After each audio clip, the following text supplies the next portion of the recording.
and we can kind of dive into a little bit of the other announcement that that the Dream Key sold out. Look, I think this has all been kind of bumbled this whole way through.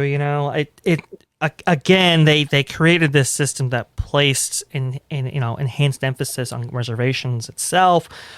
Now they're all kind of gathered up, and they continue to be gathered up, and without any of those mitigating kind of systems in place that we talked about on previous shows.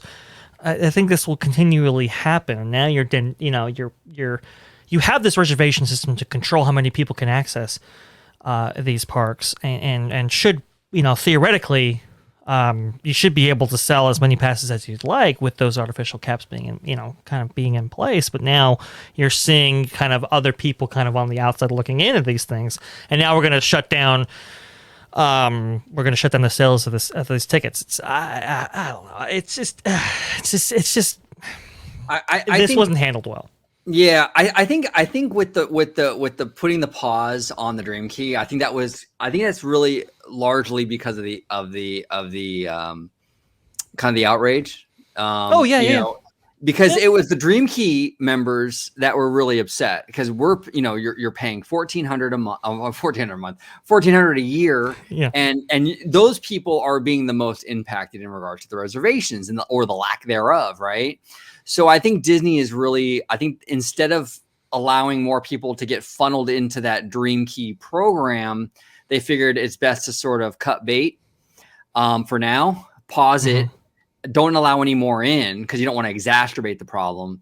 And then they can kind of reevaluate. What they should do is the Dream Key, for $1,400, the Dream Key should have its own bucket of reservations, apart from the other Magic Keys. If you're paying $1,400 a year, you should have your own bucket, and it should be more readily available. You're paying an arm and a leg for that pass. You should definitely get a little bit more of a priority when it comes to reservations. It doesn't seem like that's the case. It seems like the Dream Key is kind of mixed in with all the other passes. So what's the incentive of spending $1,400 on something when the far cheaper passes, you're in the same boat with them, right? It makes no sense.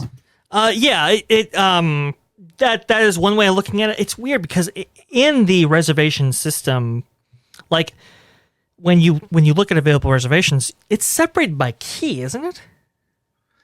Is it? I don't know. I was watching for the first time, actually, and I'm actually a new fan of Provost Pass. Yeah, Provost Park Pass. Yeah, met him in the park. Man. That was awesome. I know you've been a fan of his for a while. I've never seen his stuff, and I checked him out last night, and I was like, "Oh man, this guy's great, man. He's high energy. He's like Bill Nye / like Jim Cramer, Mad Money. It was dope. I was enjoying him, but he was saying in his video like how, from what he understands, that all the keys are in one bucket.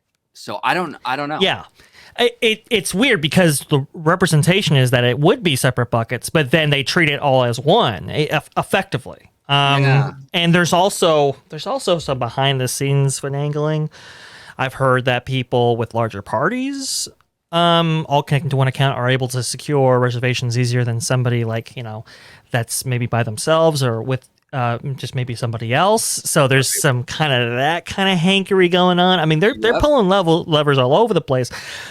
I will say, the transparency has been questionable, and honestly, they might want to start looking at this a little bit more closely than they have been historically. Because I mean, you're talking some class action territory if you really aren't careful, simply because they're not being transparent with the methodology in which people can secure reservations and so forth, and what kind of algorithms that they're placing on this.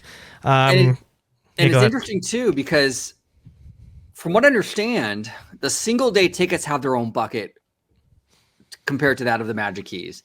And from what I understand, Disney is prioritizing those single day tickets over the Magic Keys.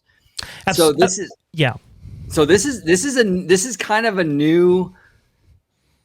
Annual pass holders used to kind of run the land, right? Yeah. Like King of the Roost, they were kind of the ones that kind of ran the show. It doesn't appear like that's the case anymore, at least with the reservations. Disney's putting a much more of an emphasis on those single day tickets.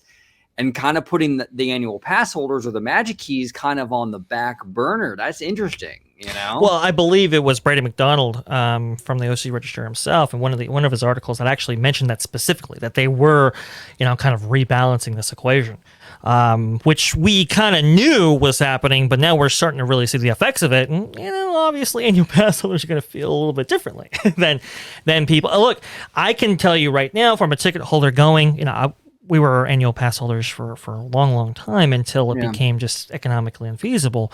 So we started, buying individual tickets. And I can tell you, I mean, it did feel like you were, you're paying the most, and yet your prioritization level was a little bit skewed, right? And I think Disney understands that. I think they want to rebalance that equation, which is fine. At the same time, though, somebody's going to be left on the outside.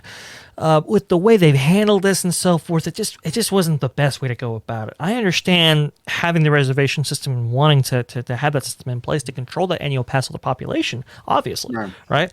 But I think the system itself is flawed. And I think they'll always encounter these kind of problems going forward if they don't really kind of rethink the system that they've kind of developed for themselves. It's just the ease of accessibility combined with the ease of making a reservation, squatting, and all that. I think it will always create these problems.